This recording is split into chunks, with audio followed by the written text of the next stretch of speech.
오늘 본문에서 보시는 바와 같이 이제 다윗은 늙었고 후사를 정해야 되는 때가 되었습니다. 그러나 그 후사를 정하는 일은 우리가 사무엘 하에서 보듯이 우여곡절을 많이 겪습니다. 압살롬의 반란이 있었고 세바의 반란이 있었고 그리고 지금은 아도니아의 반란이 있습니다. 그 왕자들이 반란을 일으킨 이유는 아마 다윗이 솔로몬을 편애해서 그런 것인가 싶습니다.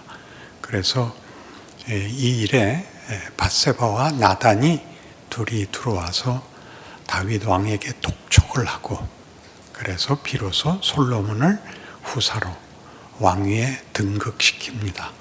그러나 이 일은 여러분들이 성경을 읽을 때 자주 범하는 실수가 당연한 말로 듣기 때문에 다윗이 솔로몬을 후사로 삼는다는 것은 역설이고 모순입니다. 왜냐하면 그는 밧세바의 아들이기 때문이죠. 그러니까 솔로몬 그러면 밧세바가 떠올라야 되는데 솔로몬 그러면 가장 부유했던 왕이 떠오르고 다윗 그러면 골리앗을 물리친 사건과 시편 23편의 놀라운 찬송시를 보기 때문에 다윗을 이어서 솔로몬이 됐다는 것은 말이 안 된다 이런 생각을 하는 사람은 드물 것입니다. 그래서 우리가 그 시편 23편을 한번 다시 읽어볼 필요가 있습니다. 우리 외워봅시다. 어디까지 외우나 봅시다. 여호와는 나의 목자시니 내게 부족함이 없으리로다. 나를 푸른 초장과 쉴만한 물가로 인도하시는도다. 내 영혼을 소생시키시며 자기 이름을 위하여 의의 길로 인도하시는도다. 내가 사망의 음침한 골짜기로 다닐지라도 해를 두려워하지 아니할 것은 주께서 나와 함께 하심이라. 주의 막대기와 몽둥이가 나를 안위하시나이다. 오른손 왼손 주께서 내 원수의 목전에서 내게 상을 베푸시고 기름으로 내 머리에 바르셨으니 내 잔이 넘치나이다. 나의 평생에 선하심과 인자하심이 나를 따르리니 내가 여호와의 집에 영원히 거하리로다. 아멘. 벌써 그 외우시는 데들도 다 표정이 좋죠.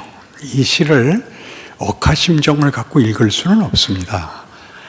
그러나 우리가 다윗이 말년이 이제 모든 것을 다 이루고 벗어나서 만족한 자리에서 과거를 돌아본 그런 시로 읽는 것은 여기에는 다른 한 깊은 뜻이 숨어 있습니다. 사망의 음침한 골짜기를 다닌 것이 그에게 끝에 가서 결론으로는 다 복이 되고 그에게 유익이 됐지만 사망의 음침한 골짜기를 다닌 것은 여러분 아시다시피 사울에게 쫓길 때나 또는 압살롬의 반란에서나 굉장히 무거운 사건이었습니다. 목숨이 왔다 갔다 하는 것이었고 더 특히 밧세바 사건은 다윗에게는 씻을 수 없는 과오로 남게 되는 것입니다. 그런데 그 밧세바의 아들을 후사로 삼게 되니 자의든 타의든 간에 성경은 여기에다가 우리로서는 이해되지 않는 무엇을 숨겨놓은 셈입니다. 우리로서는 압살롬을 지키든지 아도니아를 지키는 쪽이 훨씬 순조롭고 밧세바와의 사이에서 난 아들은 그런 자리에 오르면 안 됩니다. 성경에서도 그 첫째 아들은 죽지요. 다윗이 금식 기도를 했음에도 불구하고 하나님이 죽이셨고 둘째는 희한하게 하나님이 기뻐하셨습니다. 그래서 여디디아라는 별명을 지어주시는데 그 뜻은 나의 기쁨, 내 사랑하는 아들 이런 뜻입니다. 그래서 도대체 이 엄청난 반전이 그 가운데 무엇이 있길래 이런 앞에서의 위협과 뒤에서의 만족이 어떻게 이어지고 있는지 우리가 살펴볼 필요가 있습니다.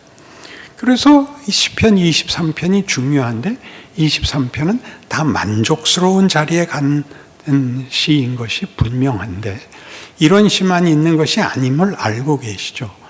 시편 13편 같은 데는 다윗의 울부짖음이 여호와여 언제까지니 나를 돌아보시지 않고 얼굴을 내게 돌리지 않기를 언제까지 하실 작정입니까?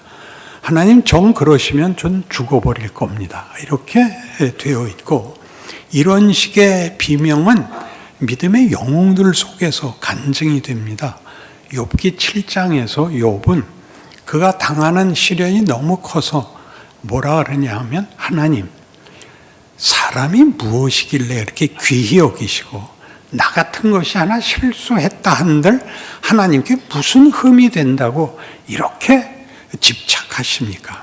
버려두십시오. 난 죽으면 그만 아닙니까? 이런 말을 욥도 그의 고난 속에서 하고 다윗도 그의 고난 속에서 했다면 우리도 사실 생각해 보면 세상 사람들 같이 살다가 힘든 일이 있을 때 세상 사람들이 뭘 원망하고 뭐 운수와 뭐 여러 가지로 자기 부모와 뭐 다 원망하겠지만 예수 믿는 사람들은 하나님을 원망할 수밖에 없습니다. 그때 그 원망이 뭐로 나오냐 하면 하나님 좋습니다. 나 죽어버릴 테니까 혼자 재밌게 잘 사십시오. 이게 이제 두 시의 공통되는 그 하나님에 대한 어떤 분노, 어떤 반발인 것입니다. 그것이 다윗에게도 있었다는 것이죠. 내가 사망의 음침한 골짜기를 지났다 하는 것은 그러니까 난 죽었다라는 절망의 문제가 아니라 자책. 사람을 힘들게 하는 것은 외부적인 공격보다 내부적인 자책이 훨씬 큽니다. 이걸 겪고 나서야 말하자면 시편 23편이 성립하는 것입니다.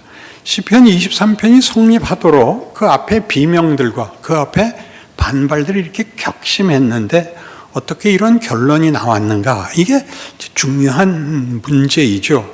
그것을 제가 시편 119편 67절 이하를 읽어드리겠습니다. 고난당하기 전에는 내가 그릇 행하였더니 이제는 주의 말씀을 지키나이다. 주는 선하사 선을 행하시오니 주의 율례들로 나를 가르치소서. 교만한 자들이 거짓을 지어 나를 치려 하였사오나 나는 전심으로 주의 법도들을 지키리이다. 그들의 마음은 살쪄서 기름덩이 같으나 나는 주의 법을 즐거워하나이다. 고난당한 것이 내게 유익이라.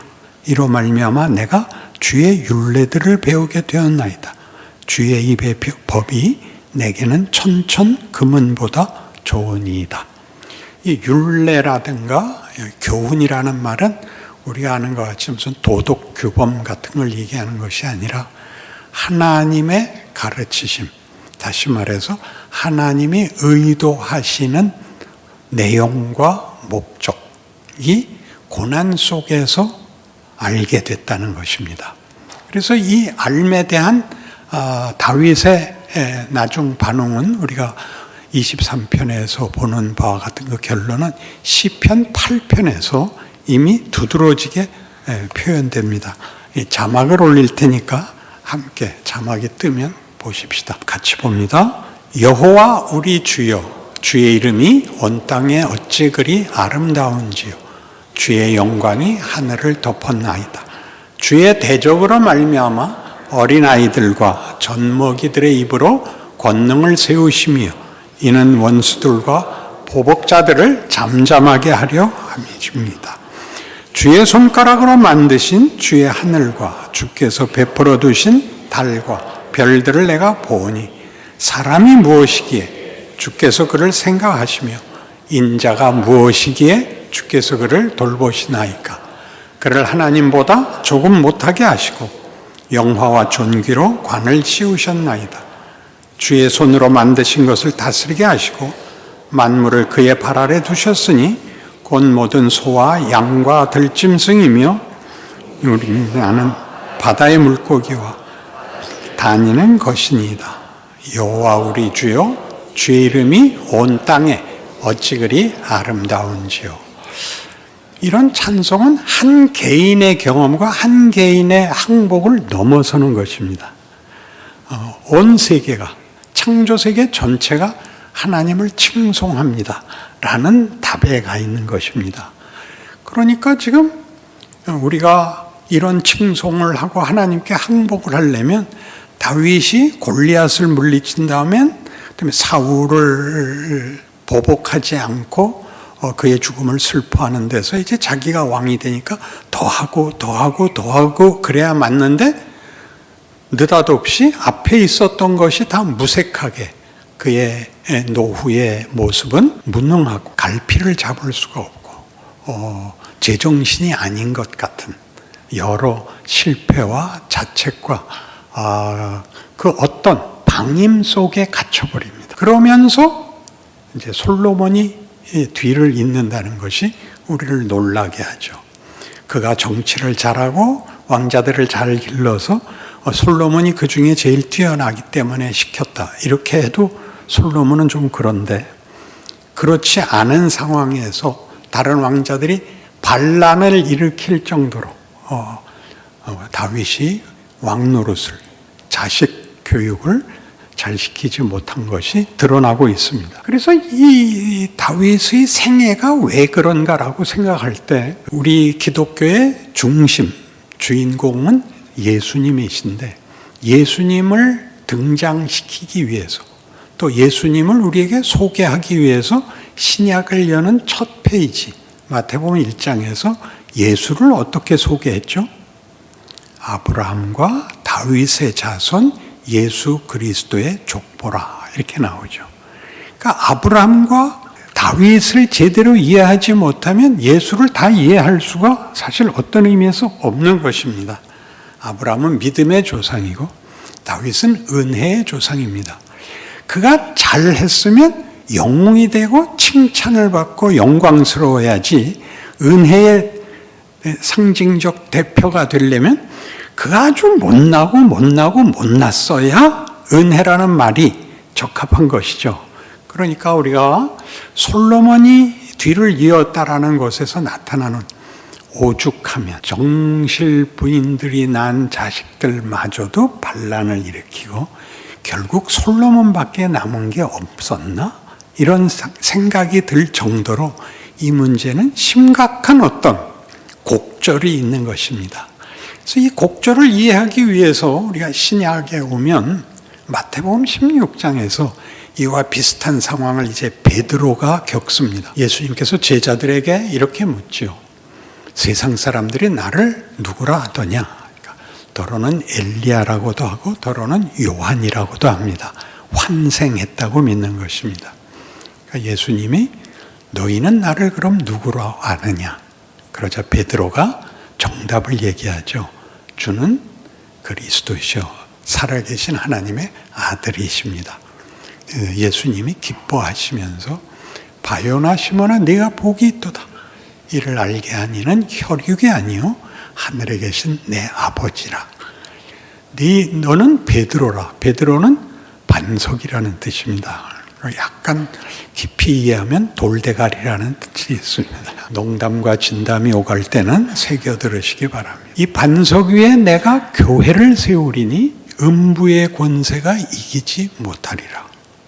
너희가 땅에서 무엇이든지 매면 하늘에서도 매일 것이요 땅에서 무엇이든지 풀면 하늘에서도 풀리리라. 굉장한 권세를 주시고 이어서 그러나 이제 나는 죽어야 한다. 그러니까 베드로가 펄쩍 뛰었죠. 주님 그런 약한 소리 하지 마십시오. 위험이 닥치면 제가 목숨을 걸고 주님을 보호하겠습니다. 주께서 죽으신다니요. 그러자 예수님의 대답이 뜻밖에도 사탄아 물러가라. 왜 그가 사탄이라는 꾸중을 듣느냐가 다음 말에 나옵니다. 네가 하나님의 일은 생각지 아니하고 도리어 사람의 일을 생각하는도다. 그러니까 인간이 생각하는 구원과 인간이 생각하는 최상의 운명과 하나님이 목적하시는 운명과 그 목적은 아주 다른 것이다 이거죠. 그래서 베드로식으로 얘기를 하자면 잘하고 잘하는 싸움인데, 예수님이 얘기하는 거는 무너지고 망하고 없어지는 얘기를 끌어들인 거란 말이죠. 그리고 이어서 어디까지 가냐면, 아무든지 나를 따르려거든 자기를 부인하고 자기 십자가를 지고 나를 쫓을 것이니라가 됐죠. 자기 부인과 자기 십자가는 그런 의미에서 우리의 상상을 접고 죽음을 각오해야 된다, 그런 의미입니다. 죽음을 각오한다는 것은 결사적이어야 한다는 뜻이 아니라, 우리가 아는 생과 사, 성공과 실패라는 잣대보다 더 놀라운 잣대 속으로 들어가야 된다. 이 잣대는 우리에게 늘 오해의 소지가 되는데, 예를 들면 일반 종교와 마찬가지로 기독교 신앙에도 그 자연주의적 종교관이 늘 시작에 함께 합니다. 어떤 식이냐면, 착하게 살고 열심을 다하면 보상을 받는다라는 생각이죠. 근데 예수님이 지금 하려는 것은 너희라는 존재가 본문에서, 정체에서 완전히 달라져야 된다라는 말씀을 하는 것이 지금 여기서 얘기하는 자기를 부인하고 자기 십자가를 지는 것입니다. 그게 이제 베드로에게 그대로 드러나죠. 예수님 잡혀가시는 자리까지 베드로가 쫓아 들어갔다가 그 주변 사람들이 너 저 예수의 제자 아니냐? 그러니까 난 아니다. 몇 번 부정하죠? 3번이나 부정하는데 마지막 부정에서는 뭘 덧붙입니까? 저주했다. 뭘 저주했을까요? 내가 저 사람의 제자라면 내가 죽어도 좋다. 아마 그런 식으로 저주를 했을 겁니다. 그리고 나와서 울죠. 예수님이 부활하시고 베드로를 불러서 3번 물으십니다. 시몬의 아들, 네가 나를 사랑하느냐? 시몬아, 네가 나를 사랑하느냐? 그러니까 베드로가 뭐라 그래요? 사랑합니다. 또 묻죠. 시몬아, 네가 나를 사랑하느냐? 네, 사랑합니다. 또 묻죠. 베드로야, 진정 내가 나를 사랑하느냐? 예수님이 3번씩이나 물어서 베드로가 걱정하며 말하기를, 내가 주를 사랑하는 줄 주께서 아시나이다. 그러자 3번 다 공통되지만, 내 양을 먹이라, 내 양을 키워라, 내 어린 양을 길러라 라고 사도권을 그에게 허락하십니다. 여기서 우리가 놀라는 건 뭐냐면, 베드로가 이 사도권을 가지려면 구세주가 죽는 방식으로만 이 사도권은 소용이 있다는 것입니다. 자격을 얘기하는 것이 아니라 본문에 있어서 우리의 최선과 우리의 기능, 우리의 어떤 노력의 산물을 만들어내는 것이 기독교가 아니라 정체, 본질, 본문을 바꾼다는 것이 예수님께서 하시는 얘기입니다. 그러니까 다윗을 볼 때 우리가 보았던, 다윗이 골리앗을 물리치고 시편 23편을 쓴 것을 보고 그는 참다운 신자로 그의 인생을 끝냈다. 밧세바 사건이 있었지만 그 하나를 제외하면 가장 모범적인 신앙이었다 라고 얘기하지 말라는 것입니다. 그러니까 여기가 어려워지죠. 그래서 여러분 잘 아시는 로마서 3장에서 구원을 얘기할 때 그 구원은 예수로 말미암는 구원인데, 거기에 이 2 단어가 늘 붙어 다닙니다. 믿음으로. 예수를 믿음으로 의롭다함을 얻고, 예수를 믿음으로 의롭다함을 받는 은혜로 말미암아 하나님의 자녀가 됩니다.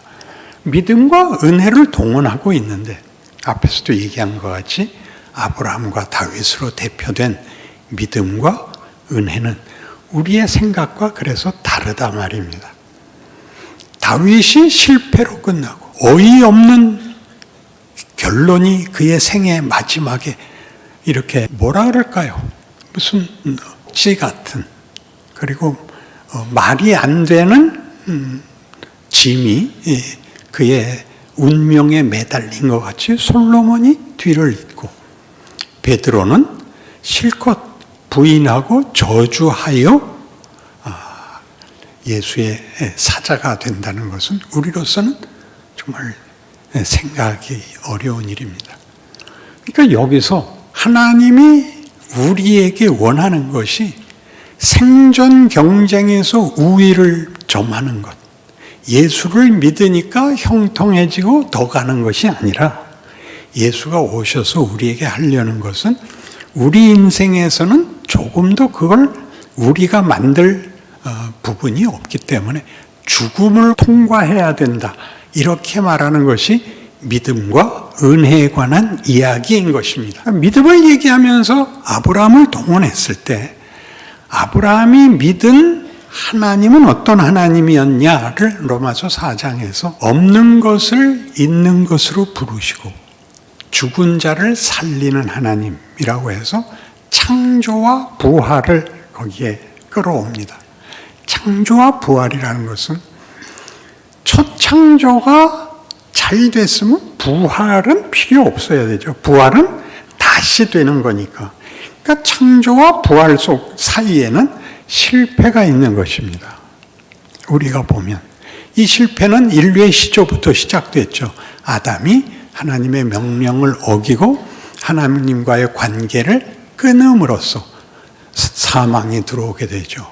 전에도 말씀드린 것 같이 죄는 도덕적 증상이지 죄 자체 본질이 아닙니다. 죄는 하나님으로부터의 분리입니다. 불순종, 이렇게 윤리적으로 말하지 마시고 하나님과 분리되면 생명에서 끊어져 있어 전기불이 안 들어오듯이 수돗물이 안 나오듯이 마르고 썩을 수밖에 없습니다. 그래서 믿음이라는 것은 어떻게 작동하는 것이냐면, 예수를 믿으면이라는 우리 전도적 표현이, 예수를 믿으라는 건 예수가 이미 하나님이 보낸 분입니다. 그러니까 하나님이 먼저 일을 한 겁니다. 어떻게 일을 했냐면 하나님이 세상을 이처럼 사랑하사 보내신 것입니다. 그러니까 예수를 믿는다는 건 하나님이 나를 믿고 나를 믿음으로 부른다는 사실입니다. 내 선택 이전에 하나님이 믿음이라는 방법을 우리에게 먼저 보이십니다. 우리를 믿는다는 게 뭘까요? 믿음은 그런 차원에서 신뢰라든가 맡김 이런 여러 가지 단어들을 쓰는데 그런 거 아니고 관계입니다. 관계. 어떤 관계? 혈연 관계 같은 겁니다. 자식이 부모를 외면하는 것이 죄고 부모가 자식을 외면하는 것이 죄입니다. 그럼 서로 윤리로 서로 믿어야 되는 게 아니라 그건 혈육의 정입니다. 우리는 하나님을 외면했지만 하나님은 외면하지 않았다. 나는 외면할 수 없다. 그게 구원입니다. 그러니까 구원은 하나님이 나를 그의 자녀된 자리에서 절대 나의 실패로 포기하지 않는다. 입니다. 그러니까 아브라함의 등장도 잘 보시면 창세기 12장에 등장할 때 앞에서 아담의 실패가 있고 5장에서 모든 인류가 죽어나가는 900세를 살지만 죽어나가는 그 과정을 지나서 노아 홍수가 있고 새 인류를 만들었으나 여전히 딴짓거리하고 바벨탑을 쌓는 바람에 흩어버리고 뭡니까? 아브라함에게 나타나서 내가 네게 복을 주어 네 이름을 창대케 하리니 너는 복의 근원이 될지라. 이렇게 얘기하는 것은 창조시에 빛이 있으라와 같은 것이죠. 땅의 생물들로 충만해라 라고 명령하시는 거죠. 근데 우리가 인격이니까 우리에겐 언약이라고 하는 것입니다. 명령이 아니라 약속을 하십니다. 그가 우리를 자신의 자녀로 포기하지 않았다가 믿음입니다. 그래서 아브라함의 믿음은 아브라함에게 보상으로 주어진 것이 아니라는 것을 성경 내내 얘기합니다. 이삭에서 더 분명하게 낳을 수 없는 아이를 낳고 낳은 아이를 또 잡으라 그러는 사건을 통해서 아브라함도 이것이 부활이라는 것을 실패했지만 실패로 끝나지 않고 하나님이 기어코 창조의 원래 목적을 만드시며 우리의 선택과 실패와 절망까지 뒤집는 그것들로 인하여 우리를 하나님의 형상과 하나님의 상대역으로서 믿음과 사랑의 관계가 되도록 부르시는 것이 믿음인 것입니다. 그럼 은혜는 뭐냐? 은혜는 이 믿음을 우리는 하나님처럼 일관되게 늘 채워나가지 못합니다. 그 실패들을 하나님이 우리가 잘 믿어서 얻는 결과처럼 잘못한 것 같고도 그 목적과 그 내용을 이루고야 말겠다가 다윗이며 신약에서 예수입니다. 예수는 왜 옵니까? 하나님이 세상을 이처럼 사랑하사 독생자를 주셨으니 이는 저를 믿는 자마다 멸망치 않고 구원을 얻게 하려 하심이라. 그리고 17절이 나옵니다. 그 아들을 세상에 보내신 것은 우리를 심판하려 하심이 아니요 저로 말미암아 구원을 얻게 하려 하심이라. 그러니까 구원은 우리가 하나님과 믿음의 관계를 회복하는 것입니다. 하나님은 중단한 적도 없고 포기하지도 않고 타협하지도 않습니다. 이번엔 우리가 믿을 차례입니다. 그 믿음은 우리의 명예입니다.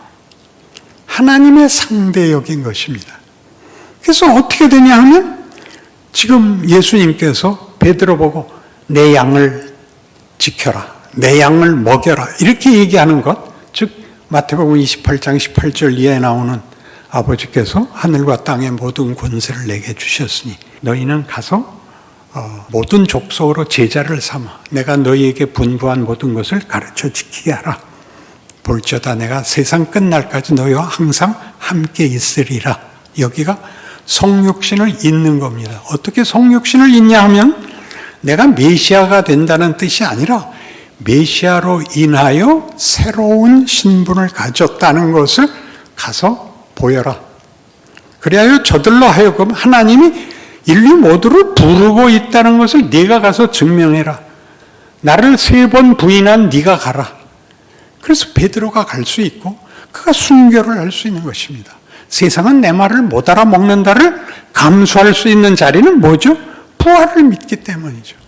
죽는 게 끝이 아니니까 갈 수 있습니다. 죽임을 당하는 것은 나에게 죽음을 만드는 사람에게까지도 기대를 놓지 않는 거죠. 예수님이 십자가상에서 아버지여 저들을 사하소서 저들이 자기가 하는 일을 알지 못합니다.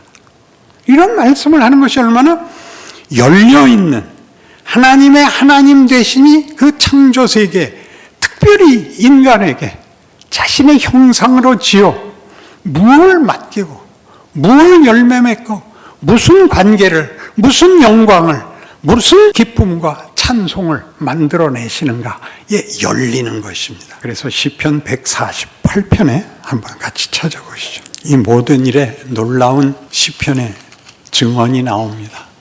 이 하나님에 대한 이제 앞에 자막이 떴습니다. 같이 읽지요. 할렐루야 하늘에서 여호와를 찬양하며 높은 데서 그를 찬양할지어다.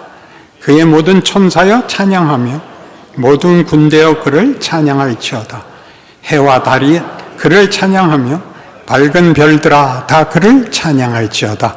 하늘의 하늘도 그를 찬양하며 하늘 위에 있는 물들도 그를 찬양할지어다. 그것들이 여호와 이름을 찬양하면 그가 명령하심으로 지음을 받았음이로다. 그가 또 그것들을 영원히 세우시고 패하지 못할 명령을 정하셨도다. 너희 용들과 바다여 땅에서 여호와를 찬양하라. 불과 우박과 눈과 안개와 그의 말씀을 따르는 광풍이며 산들과 모든 작은 산과 과수와 모든 백향목이며 짐승과 모든 가축과 기는 것과 나는 새며 세상의 왕들과 모든 백성들과 고관들과 땅의 모든 재판관들이여 총각과 처녀와 노인과 아이들아 여호와 이름을 찬양할지어다. 그의 이름이 홀로 높으시며 그의 영광이 땅과 하늘 위에 뛰어나심이로다. 그가 그의 백성의 뿔을 높이셨으니 그는 모든 성도 곧 그를 가까이 하는 백성 이스라엘 자손의 찬양받을 이시로다. 할렐루야. 이렇게 나오는 겁니다. 이렇게 확 열리십니까? 인생이 뭔지, 운명이 뭔지, 역사가 뭔지에 대해서 하나님이 지금 무엇을 하고 계시는지 우리에게 기회와 선택권을 허락하십니다. 우리가 잘하고 싶은데 잘못하는 모든 것들이 헛된 것이 아니라, 회개해서 지워야 되는 것이 아니라, 회개란 하나님이 포기하지 않았다는 걸 알고 다시 일어서야 되는 겁니다. 다시 일어서야 되는 겁니다. 믿음이란 뭐냐? 이 관계는 끊어질 수 없다는 걸 알기 때문에 도망갈 수가 없다는 걸 알아야 되는 것입니다. 이것이 여러분들에게 짐스러울 리가 없습니다. 이것이 여러분의 신앙에, 예수님이 십자가에 달려 나를 구원했다는 것이 예수님의 어떤 지극정성을 감동하는 것이 아니라, 일이 어떻게 돌아가는지, 하나님이 누구시며 그의 죽으심이 우리에게 어디까지 소망을 갖게 하시는지, 그래서 우리로 명예를 따르게 하는 것입니다. 하나님이 우리의 운명을 쥐고 놓지 않는다는 말이 여러분에게 그럼 약간 개판을 쳐도 되나요? 라고 생각이 드는 것이 바로 치사한 것입니다. 그러니까 신앙의 문제는 잘했다 잘못했다가 아니라 부끄러움과 명예에 관한 선택입니다. 여러분이 넘어지는 것은 얼마든지 있을 수 있으나 다시 일어서서 넘어진 것이 복이 되게 하시는 하나님의 법칙 안에 그 은혜를 누리시기 바랍니다. 하나님 아버지, 우리의 운명과 현실이 하나님의 위대한 지혜와 권능과 기적 속에 있습니다. 더 이상 바랄 것이 없습니다. 우리가 여기서 결심해야 되는 것은, 그래서 우리 자신을 위하여 명예를 택해야 하고 노력해야 하고 찬송과 기쁨을 우리 자신을 만드는 일에 하나님이 그리하신 것 같이 최선을 다해야 됩니다. 정직과 믿음과 결사각오로 하나님의 자녀라는 이름을 지켜내게 하옵소서. 예수님 이름으로 기도합니다. 아멘.